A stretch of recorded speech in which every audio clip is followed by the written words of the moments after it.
Aproximación al concepto de esquizofrenia, de la psiquiatría al psicoanálisis. Un ensayo de Rodrigo Avínzano.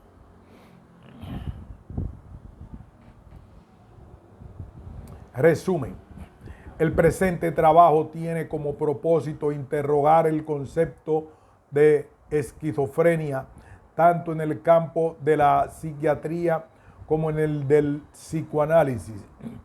Comenzaremos revisitando a los autores predominantes y las teorizaciones de Freud y Lacan en torno de la esquizofrenia.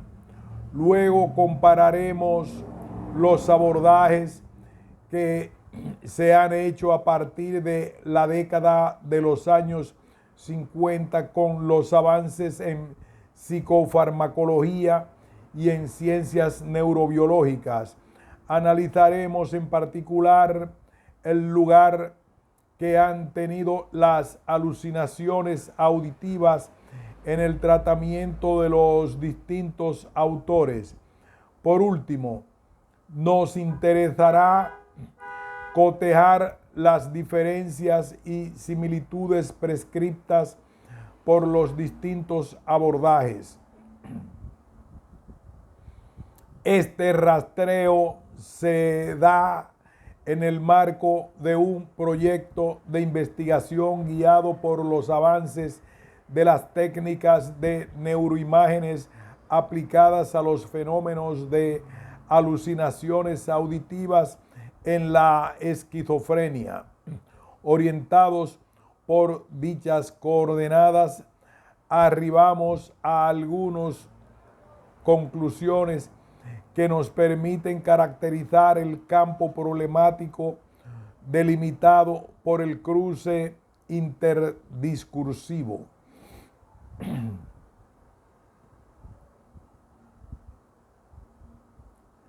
Introducción.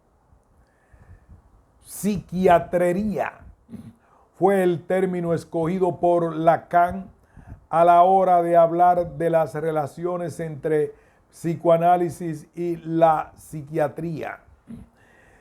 De este modo seguía la estela de lo que había hecho con la lingüística y la lingüistería, marcando así un entrecruzamiento donde advenía un saber que no era ni psicoanálisis ni psiquiatría, sino un plus generado por ese encuentro.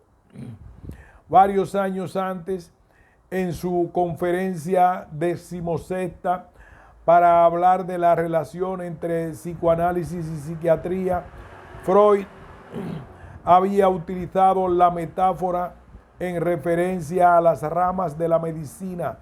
El psicoanálisis es la psiquiatría de lo que la histología es a la anatomía, en tanto la anatomía estudia las formas exteriores de los órganos y la histología su constitución a partir de los tejidos y las células. Ambos autores coinciden en que entre psicoanálisis y psiquiatría habría un punto de entrecruzamiento que arrojaría un saber para el quehacer clínico. Ubicamos en esto una coordenada de gran interés para nuestro proceder. Poder leer críticamente a los autores del campo de la psiquiatría, así como también los desarrollos de Freud y Lacan dentro de la teoría analítica en torno del concepto y categoría clínica de la esquizofrenia. Dicha aproximación se encuadra en una investigación que apunta a interrogar el estatuto que han tenido ciertos avances en materia de neuroimágenes en el abordaje de las alucinaciones auditivas y de pacientes con esquizofrenia. Es por ello que haremos un rastreo de los puntos de cambio, de continuidad y de ruptura que ha tenido dicho concepto. En este sentido, y ya que haremos un recorte de una expresión fenoménica particular, las alucinaciones auditivas refractarias a todo tipo de tratamiento conocido. En cada apartado haremos especial mención a dicha presentación. Nuestro enfoque se orienta por los efectos y actualidad que contienen los textos de los maestros de psiquiatría, así como las elaboraciones psicoanalíticas, los cuales vienen a nuestro auxilio, echando luz a una presentación del padecimiento que en muchas coordenadas sigue manteniendo la enigmática. La esquizofrenia en psiquiatría. Las elaboraciones de Émile Kraepelin. Si bien la psiquiatría nace en los albores de la Revolución Francesa de la mano de Philippe Pinel, no fue hasta la llegada de Émile Kraepelin que nació propiamente la demencia precoz. El psiquiatra alemán, conocido por su enorme tratado que llegó a las 8 ediciones, fue el primero en darle un estatuto nosográfico a lo que hoy llamamos esquizofrenia. En la cuarta edición de su tratado, dentro del apartado Procesos psíquicos degenerativos, aparecen reunidas la demencia precoz, basada principalmente en las teorizaciones de Hecker sobre la hebefrenia, la catatonia de Calbón y la demencia paranoide, delimitada dentro del amplio campo de la paranoia. Otra de las categorías cruciales que introduce este teórico es a partir de la quinta edición que se introduce el factor evolutivo, una clave de lectura de Kraepelin, quien puede pensarse a partir de allí dentro del paradigma denominado de las enfermedades mentales. El sexto tratado, el más popular y el que recorrió el mundo, fue editado en 1899 y allí la demencia precoz es definida como una dolencia única que evoluciona hacia la debilidad psíquica. Término problemático al igual que Verbedung, demencia, y que presenta 3 formas de hebefrenia, herencia del ya nombrado Hecker, la catatonía y la forma paranoide. La octava edición separa de la demencia precoz al grupo de los debilitamientos paranoides o parafrenias, constituyendo ambas el grupo de los debilitamientos endógenos. Cabe agregar que a partir de la séptima edición, este autor introduce la noción de pérdida de la unidad interior para dar cuenta de una afección principal en la demencia precoz. A las formas clínicas clásicas, hebefrenia, catatonía y forma paranoide, fue progresivamente agregándole otras, la forma de demencia precoz simple, en la cual solo habría un debilitamiento mental y no una demencia, la forma depresiva, las formas pseudoperiódicas y las formas demenciales, donde se destaca la esquizofasia, locura discordante verbal en Chaslin. En lo que se refiere a las alucinaciones, nos dice: la sensación está muy a menudo profundamente perturbada en nuestros pacientes, como es evidente por la aparición de alucinaciones. Casi nunca están ausentes en las formas agudas y subagudas de la enfermedad.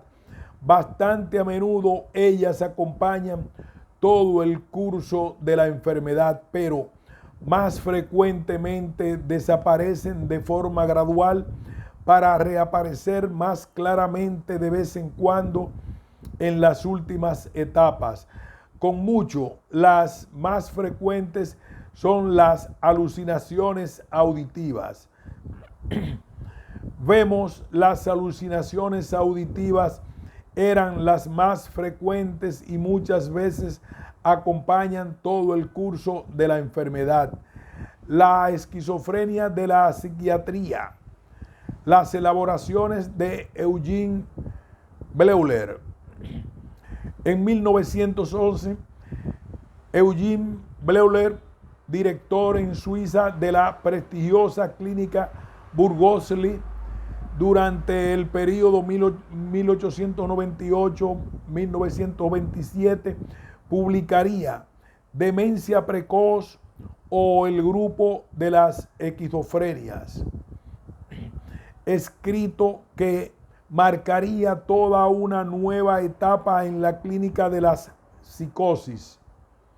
Influenciado por las ideas de Freud, Bleuler cambia el foco evolutivo krapeliniano por el cuadro de estado, enmarcándose en el paradigma de las hipótesis psicopatológicas. Al igual que Kraepelin, pero no de manera tan radical, conjeturaba que en la esquizofrenia había una alteración a nivel orgánico, demarcado el carácter de escisión distintivo al de las neurosis freudianas, donde Spaltung iría en lugar de Spaltung o Ich-Spaltung. Bleuler. Este autor prefiere adoptar el nombre de esquizofrenia y critica la denominación del psiquiatra alemán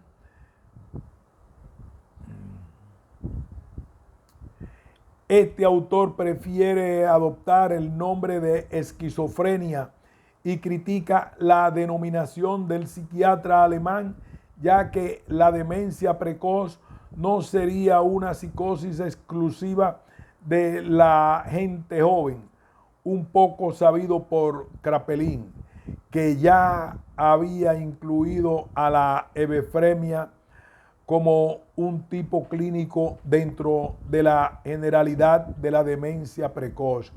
Ni tampoco todos los cuadros finalizarían con una demencia.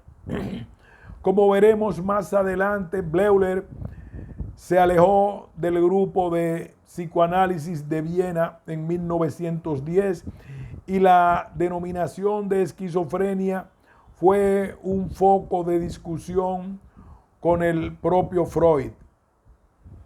Para este autor, el Blücken o interceptación del pensamiento era la evidencia patognomónica de que estamos ante un paciente esquizofrénico. Bleuler es conocido por clasificar la sintomatología fundamental dentro de sus 4 A. Perturbación de la asociación, trastorno de la afectividad, ambivalencia y autismo.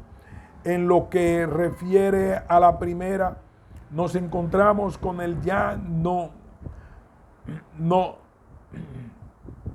En lo que refiere a la primera, nos encontramos con el ya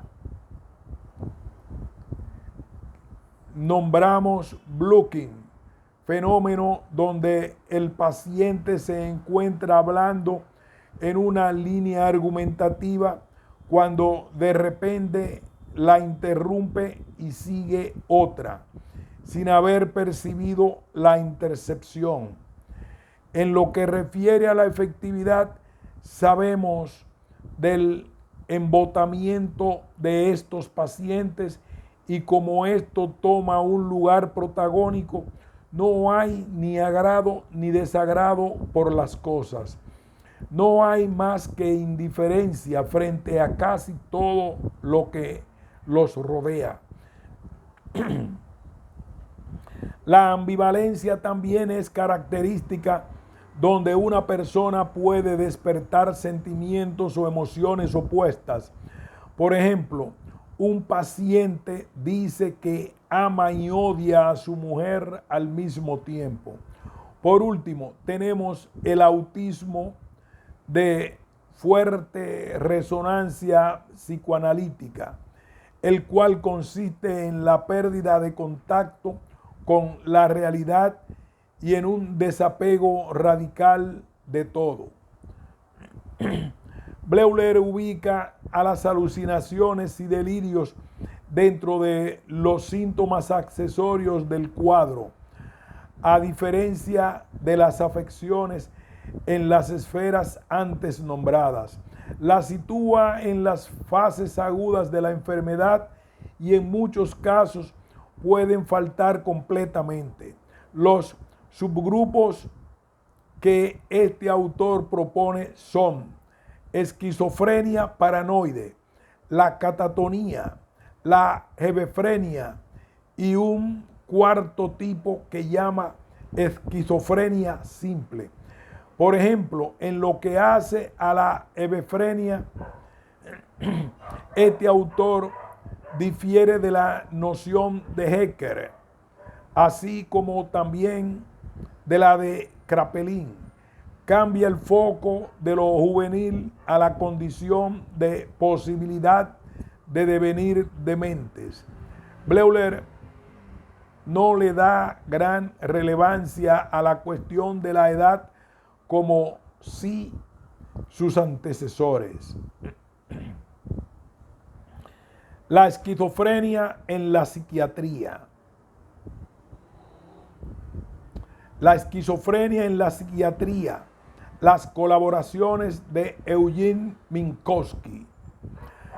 Asistente de Bleuler y seguidor de sus ideas, Eugene Minkowski fue un psiquiatra de origen polaco que en 1927 publicaría La esquizofrenia, psicopatología de los esquizoides y los esquizofrénicos. Minkowski, 1927.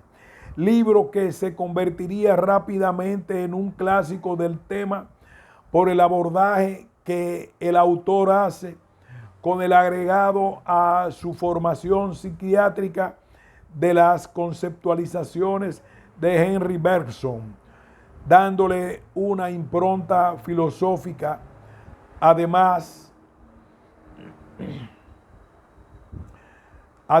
de clínica. Habría que mencionar también la influencia de E. Kretschmer, de quien tomó, por ejemplo, la noción de constitución esquizoide. El principal aporte de este autor está relacionado al concepto de pérdida del contacto vital con la realidad. De esta manera corre el foco propuesto por su maestro Bleuler de la esfera de las asociaciones a la del autismo. Si vamos al texto, de este autor reza lo siguiente. Y es aquí donde surge la noción de contacto vital con la realidad. Bleuler determinó los síntomas cardinales de la esquizofrenia, referentes a la ideación, a la efectividad y a las voliciones del enfermo. Pero al mismo tiempo, gracias a la noción de autismo, los factores referentes a las relaciones del ambiente comenzaron a desempeñar un papel cada vez más importante en su concepción.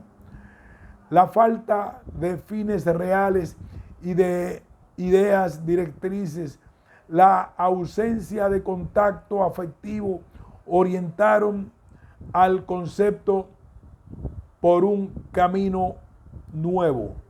Todas estas perturbaciones parecían converger hacia una sola y única noción de la pérdida de contacto con la realidad.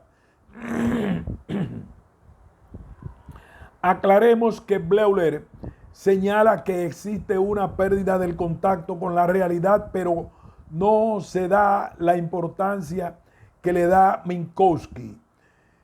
A su vez, tampoco este autor queda por fuera de la discusión por la nominación de esquizofrenia, por sobre la de demencia precoz, ya que hace especial hincapié sobre el término Verloedung, el cual ha llevado a un sinfín de confusiones, homologando su carácter psiquiátrico con el de su carácter neurológico.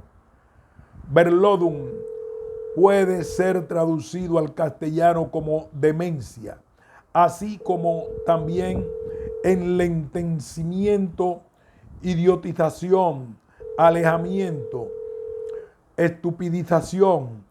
Estos últimos acerca del término mucho más a las categorías de Pinel y Esquirol, donde se vuelve difuso determinar el campo pertinente de cada una.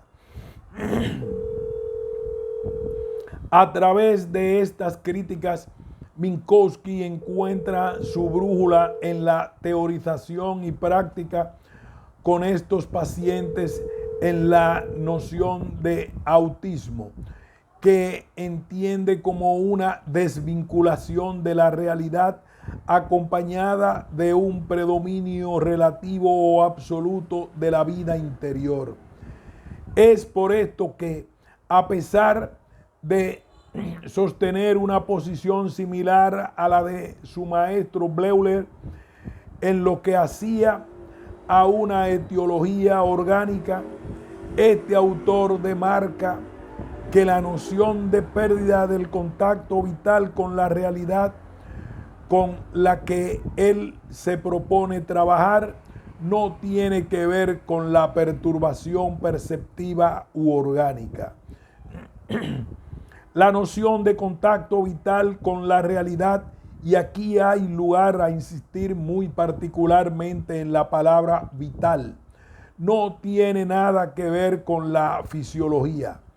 Ni los ciegos, ni los sordomudos, ni los de 4 miembros paralizados, como ya dijimos, pierden ese contacto.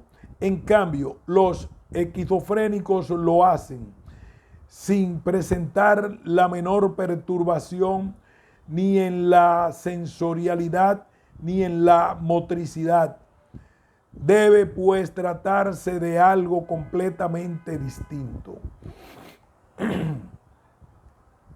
La influencia notoria del psicoanálisis en las nociones de Bleuler, así como la influencia de este y Bergson en las concepciones minkowskianas, dan cuenta de toda una rama de estudio clínico en la esquizofrenia con una inclinación a pensar en una causalidad que no tenga que ver estrictamente con un deterioro cerebral. No por ello estos autores dejaban de insistir en el lugar crucial de lo biológico, pero sus construcciones se vieron nutridas de muchos otros saberes que las potenciaron. La esquizofrenia en la psiquiatría. La escuela de Wernicke-Kleist-Leonard. Paralelamente con los desarrollos de Minkowski, Alemania tendría una serie de importantes exponentes en el estudio de las llamadas psicosis endógenas. Primero Karl Wernicke, luego Karl Kleist y por último Carl Leonard. Fueron quienes vertebraron lo que hoy en día se llama Escuela Wernicke-Kleist-Leonard. Los dos primeros fueron, además de psiquiatras, excelsos neurólogos, inclusive hoy en día una de las áreas cerebrales afectadas en un tipo de afasia lleva el nombre de Wernicke y Leonard. Si bien se formó como psiquiatra, tuvo en sus maestros dos férreos defensores del protagonismo del cerebro en el campo de la psicopatología, enfrentados con Jaspers, quien llamaba a Wernicke el mitólogo cerebral, y también con la división hecha por Kraepelin. Estos clínicos basaban su trabajo en grandes muestras investigativas y en una observación meticulosa. No obstante, no hubo por parte de esta escuela una imposición a nivel internacional.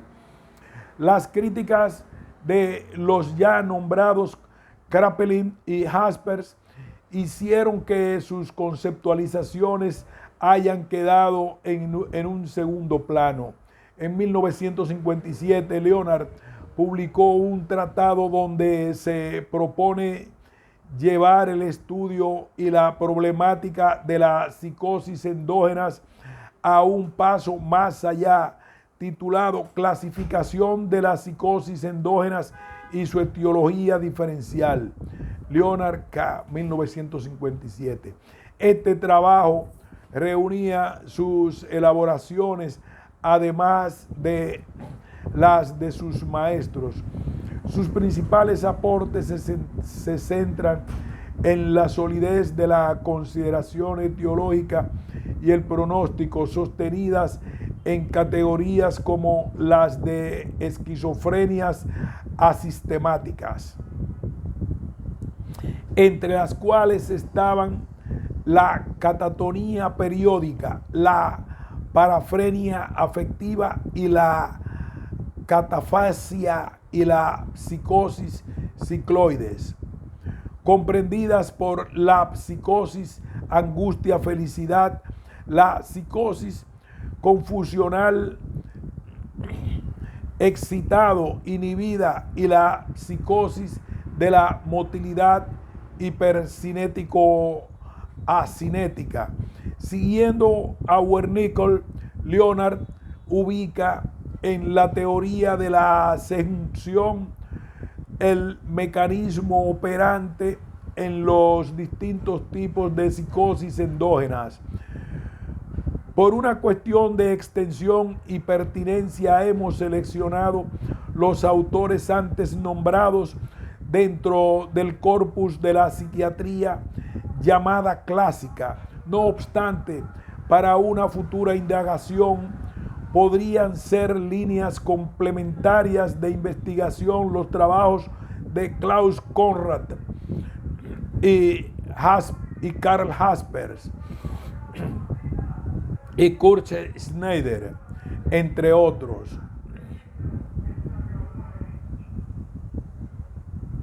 La esquizofrenia en la psiquiatría, la hipótesis dopaminérgica, la conceptualización de Tim Crow y el DSM-V.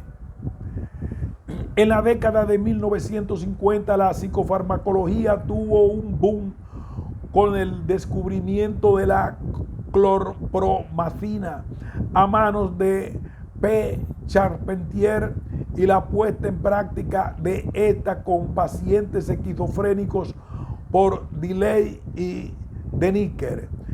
Circunscritas ciertas vías neuronales, se construyó la llamada hipótesis dopaminérgica, la cual en su primera versión proponía que por una hiperactividad a nivel mesolímbico, mesocortical y migroestrial se producirían los síntomas positivos de la esquizofrenia.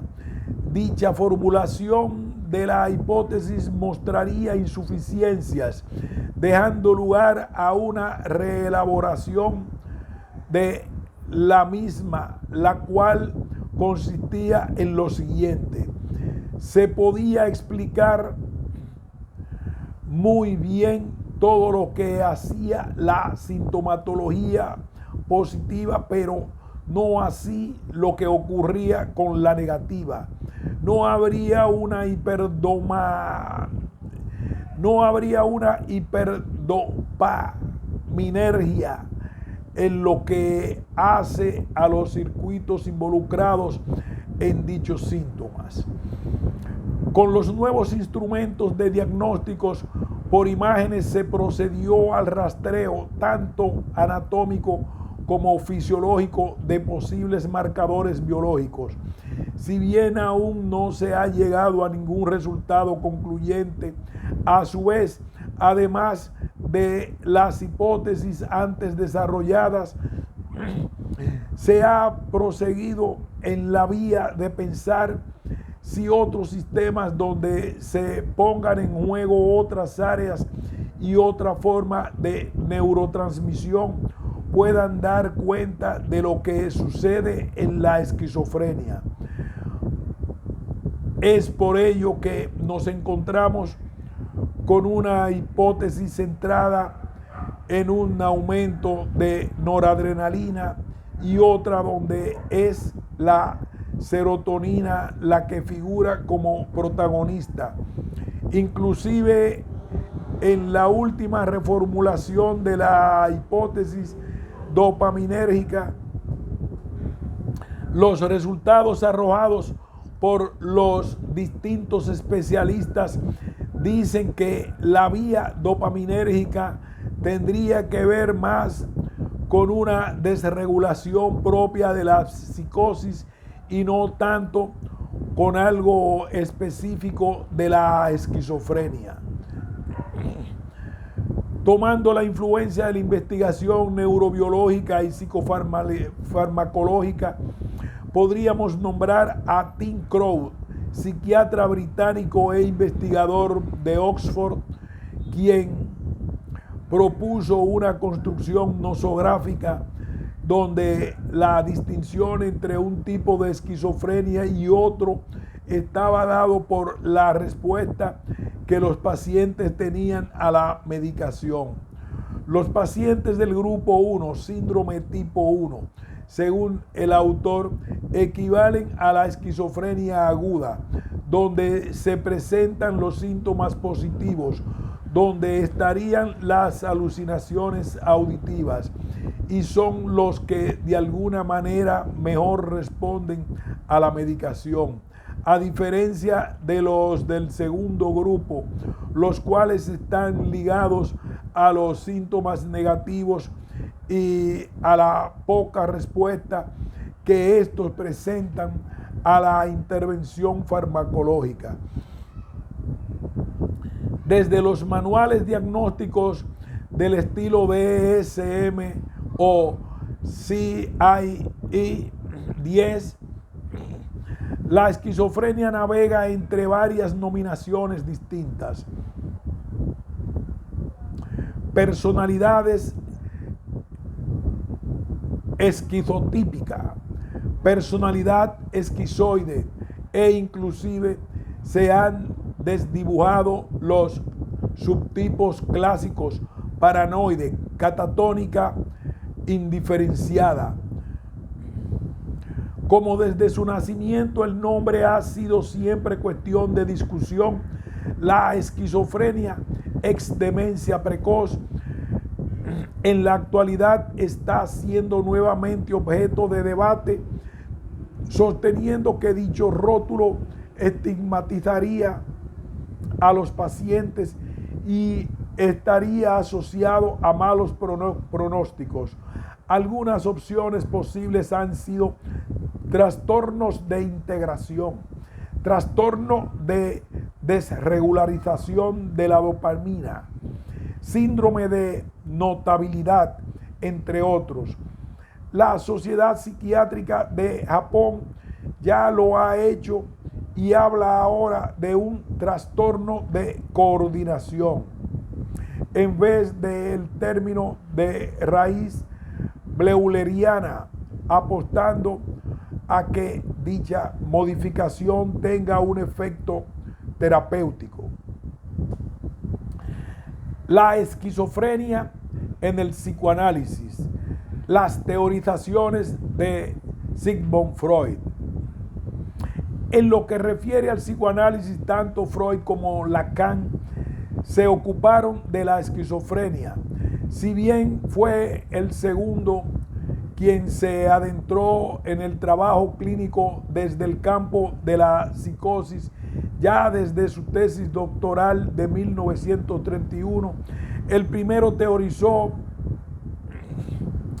en el correr de toda su obra sobre los distintos tipos clínicos de las psicosis, como también en los diferentes aportes que el psicoanálisis podría hacer al abordaje de estas presentaciones. Habría que remarcar que ambos se abocaron con mayor amplitud al estudio de la paranoia y dejaron algunas referencias dispersas en lo que hace a la esquizofrenia. Por el lado de Freud, las teorizaciones comienzan ya desde antes del siglo XX. Son testigos de ello el manuscrito H de Freud, 1985, dedicado a la paranoia. El manuscrito G, Freud, 1985, dedicado a la melancolía, así como la inclusión en las neuropsicosis de defensa de la primera conjuntamente a la psicosis alucinatorias crónicas. No obstante, no sería hasta el historial del presidente Scriber que Freud daría un vuelco y elaboraría sistemáticamente una construcción donde, al igual que las neurosis, las psicosis se presentarían como una enfermedad libidinal.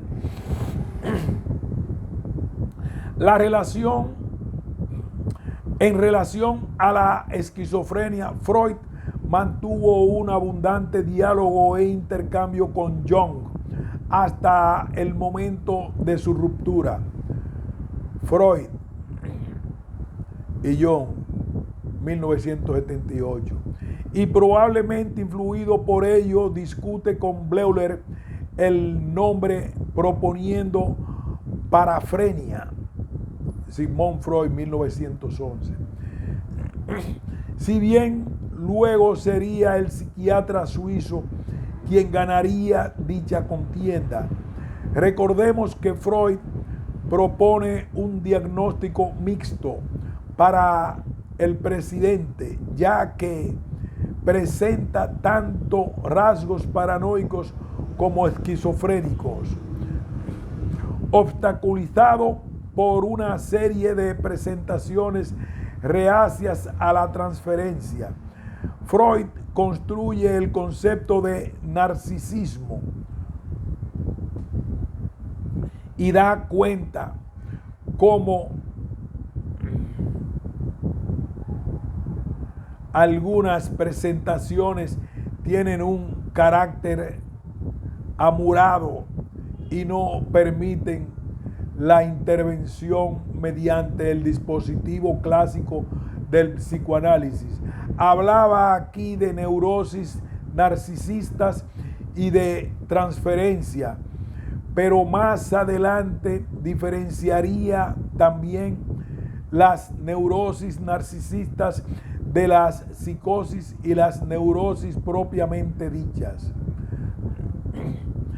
Es un punto a destacar el hecho de que Spaltung en juego en la esquizofrenia no permitiría hablar de una regresión libidinal al narcisismo como si nos permite la paranoia, sino más bien que sería una retroacción hasta el autoerotismo. Este punto fue desarrollado por Paul Feder, discípulo de Freud, quien se dedicó posteriormente al estudio de la esquizofrenia. En el último capítulo del texto, Lo inconsciente, Freud da cuenta de que la esquizofrenia nos encontramos con la ruptura del vínculo entre la representación cosa y la representación palabra. A diferencia de las neurosis, donde tenemos representación palabra y representación cosa, haciendo imposible la instauración del orden representacional y llevándolo a hacer aquella conocida afirmación. Los esquizofrénicos tratan a las palabras como si fueran cosas. En la segunda utópica construida, Freud escribe dos textos contemporáneos que se proponían hacer una lectura diferencial en lo que refiere a la psicosis y la neurosis. El primero de ellos, podríamos decir, el texto de corte diacrónico, lleva por título Pérdida de la realidad de las neurosis y en las psicosis, Freud, 1924. Y allí se desarrolla la diferenciación en lo que refiere a la relación de la realidad para una como otra cosa. El agujero que produce la psicosis vía el delirio y la alucinación tiene un parche al daño en la realidad. Para la neurosis, el síntoma vendría a ser de ese reducto por el cual el individuo renuncia a un pedazo de su realidad. En segundo lugar, neurosis y psicosis. Freud, 1924, nos permite hacer una lectura sincrónica donde vemos cómo se da la pérdida de la realidad en un primer momento lógico en las psicosis y cómo se da en un segundo momento en las neurosis. En muchos puntos este planteo es cercano a lo teorizado por Minkowski, coincidiendo también que ambos autores lo escribieron con pocos años de diferencia. Freud volvería sobre el tema de la psicosis en Esquema del psicoanálisis, Freud, 1939.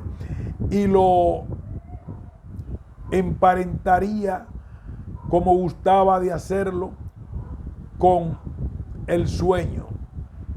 Si bien en un primer momento propone un carácter homólogo al sueño y las psicosis, el texto como complemento metapsicológico de la doctrina de los sueños.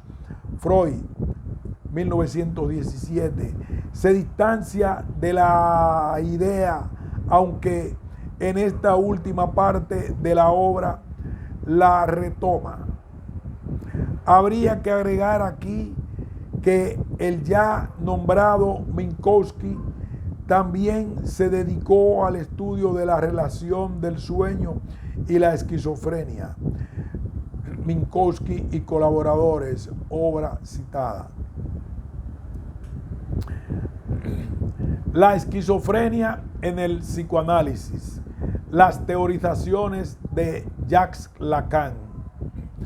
Lacan se introduce al campo de la psicosis desde su práctica como psiquiatra y especialmente con su tesis doctoral, donde trabaja el concepto de paranoia de autopunición. Lacan, 1931, influenciado por Jaspers y la concepción fenomenológica. Las articulaciones lacanianas, que van desde comienzos de los 30 hasta mediados de los 40, tienen un sesgo fuerte en lo que tiene que ver con una conquista fenomenológica del freudismo. Lacan, 1936, acerca de la causalidad psíquica. Lacan, 1946. Es un texto inaugural, en tanto invita a pensar una locura causada por el lenguaje. Allí hace eco la lectura lacaniana de la fenomenología del espíritu de Hegel, en tanto las formas de locura propuestas son propiamente hegelianas. Para 1956, Lacan toma todo el empuje del estructuralismo en auge y propone una lectura desde el significante para pensar la psicosis y la locura. En su seminario Las psicosis, Lacan, 1955-56, hace un trabajo impresionante para deslindar cuál es el mecanismo en juego para la estructura psicótica. Releyendo el texto La negación de Freud y el historial del hombre de los lobos, Lacan trabaja Memorias de Scriber a la luz de Werfungo. Lacan, 1955. La esquizofrenia es presentada en la primera clase de dicho seminario, pero luego este gira principalmente en torno de la paranoia. Si bien se habla allí de forclusión del significante del nombre del Padre, aún faltan 2 años para que se construya la conceptualización de la metáfora paterna que permitirá dar cuenta que lo que sucede en las psicosis sería la imposibilidad de hacer metáfora con el Padre, la imposibilidad de atravesar el complejo de Edipo. Lacan le da en este seminario a las alucinaciones del carácter de ser una guía de aquel que no cuenta con la carretera principal debido al efecto de la forclusión. Sería conveniente ubicar el texto, una cuestión preliminar a todo tratamiento posible para las psicosis. Lacan, 1958. Como un bastón de esta época, ya que en él confluyen los desarrollos del seminario tercero y la conceptualización de la metáfora paterna, que es contemporánea a la redacción del escrito. En este texto, Lacan construye el esquema primero, pensado para poder leer y trabajar la clínica con las psicosis. Encontramos algunos años después la que probablemente sea la referencia más importante en lo que hace a nuestra investigación. La misma es más bien marginal y se sitúa en una serie de preguntas y respuestas que tuvieron lugar entre Lacan y un grupo de estudiantes de filosofía. Allí, en respuesta a una pregunta por la función social de la enfermedad mental, Lacan dice: el significante es la materia que se trasciende en el lenguaje. Les dejo la elección de atribuirle esa frase a un Bouvard comunista o a un Pécuchet que se excita con las maravillas del ADN, porque ustedes se equivocarían si creyesen que me preocupo por la metafísica al punto de hacer un viaje para encontrarla. La tengo a domicilio, es decir, en la clínica, donde converso con ella en términos que me permiten responderles a ustedes sobre la función social de la enfermedad mental lapidariamente. Su función social, ustedes lo han dicho bien, es la ironía. Cuando tengan la práctica del esquizofrénico, sabrán la irónica que lo arma y que llega a la raíz de la relación social. Lacan, 1966. ¿Por qué decimos que esta es nuestra referencia más importante? Principalmente porque introduce una posición para el esquizofrénico que es la irónica, y una práctica donde hace frente a la interrupción de lo real. Como no queremos caer en el equívoco que puede traernos el término ironía, sería conveniente situarlo en relación a la práctica del esquizofrénico y lo que podríamos llamar la práctica del ironista. La ironía propia del sujeto esquizofrénico no tiene que ver con lo cómico o con el chiste. Conceptualizaciones que Lacan aisló rigurosamente en las primeras clases del seminario quinto. Lacan, 1957. No, la ironía del esquizofrénico tiene que ver con una ruptura con el lazo social, con el desenganche, con el dar cuenta y denunciar que no hay nada más que semblante. Jacques Alan Miller trabaja dicha referencia en su texto Ironía.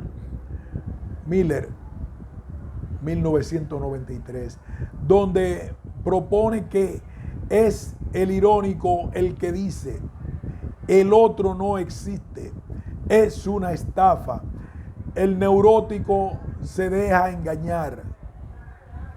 Se denuncia que el otro no sabe nada, a diferencia de la neurosis, donde se supone un saber sujeto y supuesto al otro. Jacques Alan Miller trabaja dicha referencia en su texto Ironía. Miller, donde propone que es el irónico el que dice: el otro no existe, es una estafa. El neurótico se deja engañar, se denuncia que el otro no sabe nada. A diferencia de la neurosis, donde se supone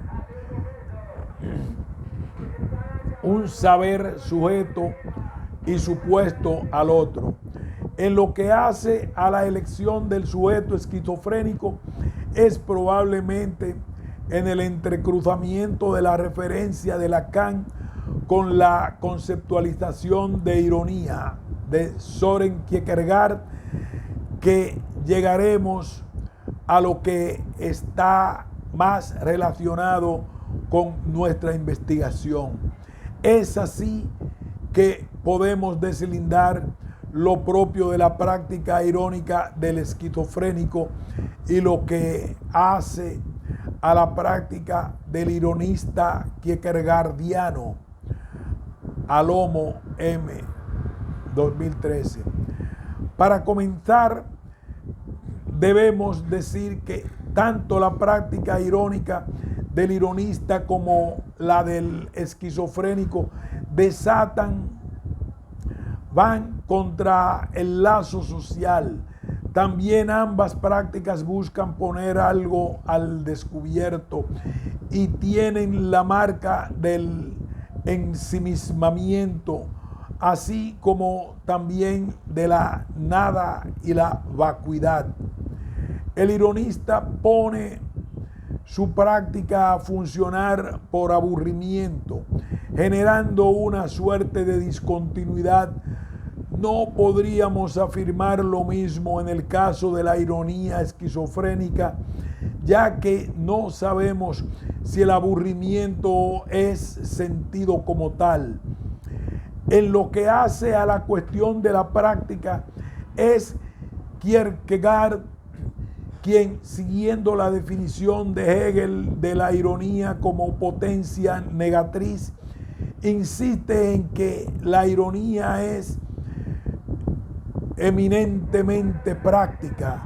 La ironía introduce un fuera de tiempo, deja al sujeto en discontinuidad con el tiempo y la realidad. Frente a este carácter de la potencia negatriz,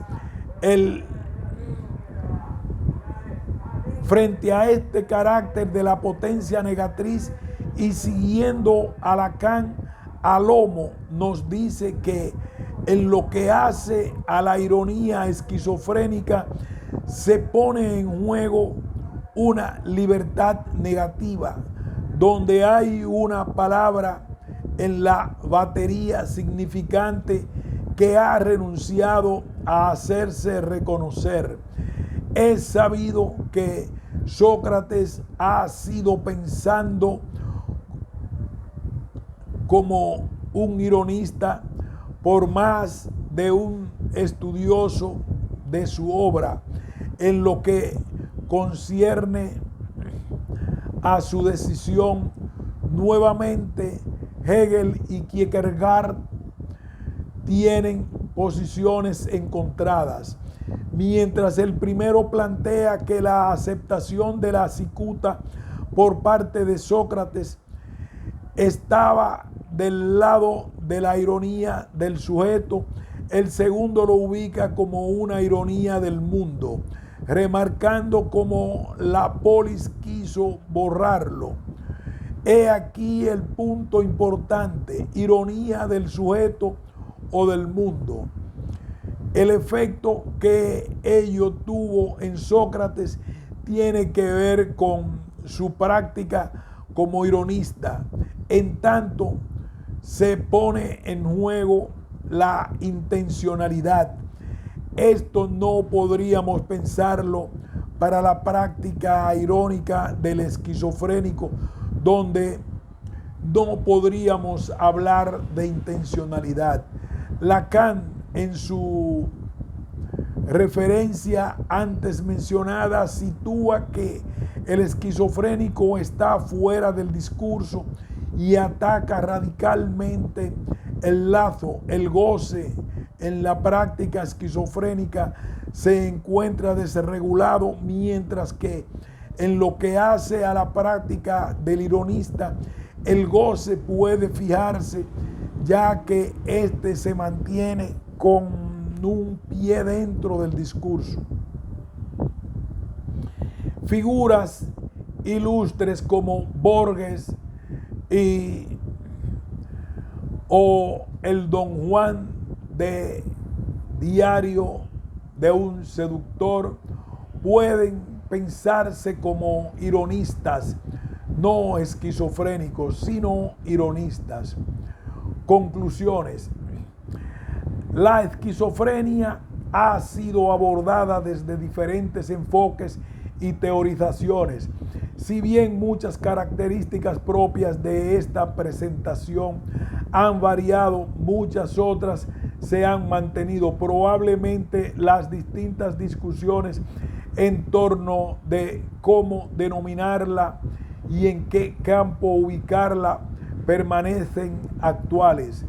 El psicoanalista pudo enriquecer la observación rigurosa y magistral de los psiquiatras clásicos, grandes semiólogos, con una descripción casi inmejorable de la fenomenología de la esquizofrenia. El aporte de las teorías psicoanalíticas, puntualmente las de Freud y Lacan, fue ir en busca de los mecanismos mismos con una perspectiva estructural, lo cual nos permite poder pensar en lecturas complementarias a las aportadas por el saber psiquiátrico. Fauvet y colaboradores publicaron un trabajo en 2016 donde exponían cómo mediante una técnica de retroalimentación térmica adosada a un resonador magnético, pacientes esquizofrénicos con alucinaciones auditivas refractarias a todo tipo de tratamientos, casos a hacer desaparecer sus alucinaciones.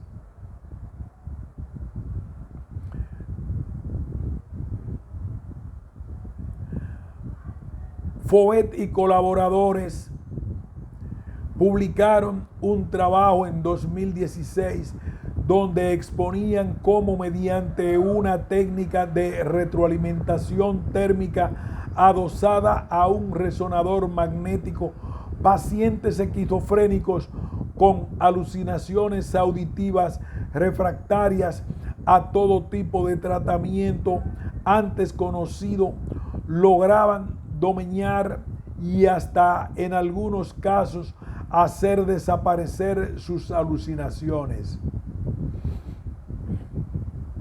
Así como revolucionario, dicho trabajo vio una serie de críticas en lo que hacía a la medición propia de algunos programas de los resonadores, los cuales, en vez de contemplar un umbral de error máximo de 5%, presentaban niveles de hasta 70% y 80%. Si bien luego el propio Eklund y sus colaboradores, autores del trabajo anterior, tuvieron que subsanar y revisar sus conclusiones en otro trabajo después de algunas críticas. Esto no quitaba a las investigaciones realizadas con las alucinaciones de estos pacientes. Esto no quitaba a las investigaciones realizadas con neuroimágenes el efecto que habían conseguido en las alucinaciones de estos pacientes.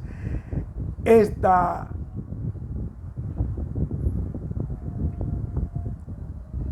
hilancia generada entre la aplicación y las razones teóricas nos invita desde el psicoanálisis a interrogar el estatuto de ello para poder abordar desde la posición analítica esta presentación. Podemos concluir que A. Las alucinaciones auditivas pueden tener lugar como algo disruptivo, Kraepelin y colaboradores, así como también como un intento de curación. B. Hay una posición propia del sujeto esquizofrénico que es la de la ironía, diferenciándola del ironista. Lacan, obra citada, y Alomo, 2012. C. Desde el nacimiento mismo de esta categoría diagnóstica y tipo clínico, su conformación siempre ha estado en el foco de las discusiones. Los autores coinciden en muchos puntos, diferenciándose normalmente en el recorte realizado. Algunos ponen en primer lugar el blocking, Bleuler, 1911. Otros, la pérdida de contacto vital con la realidad, Minkowski. Otros, el punto de fijación libidinal, Freud. Y otros, su condición frente al desenganche y enganche del lazo social, Lacan, 1966, y Alomo, 2012. D. La gran mayoría de los autores ubican un mecanismo causal de la esquizofrenia donde se genera una ruptura. En Kraepelin es la pérdida de la unidad interior, Kraepelin, 1909. En Bleuler es la Zerspaltung, Bleuler, 1911.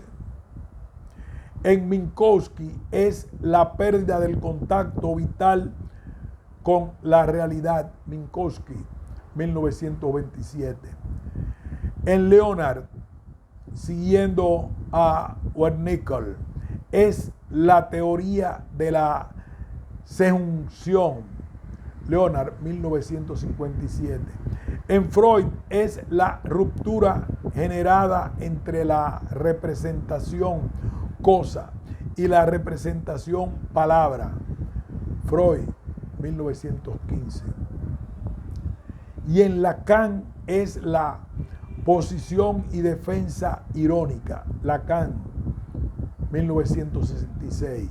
Efecto de la forclusión, Lacan, 1955.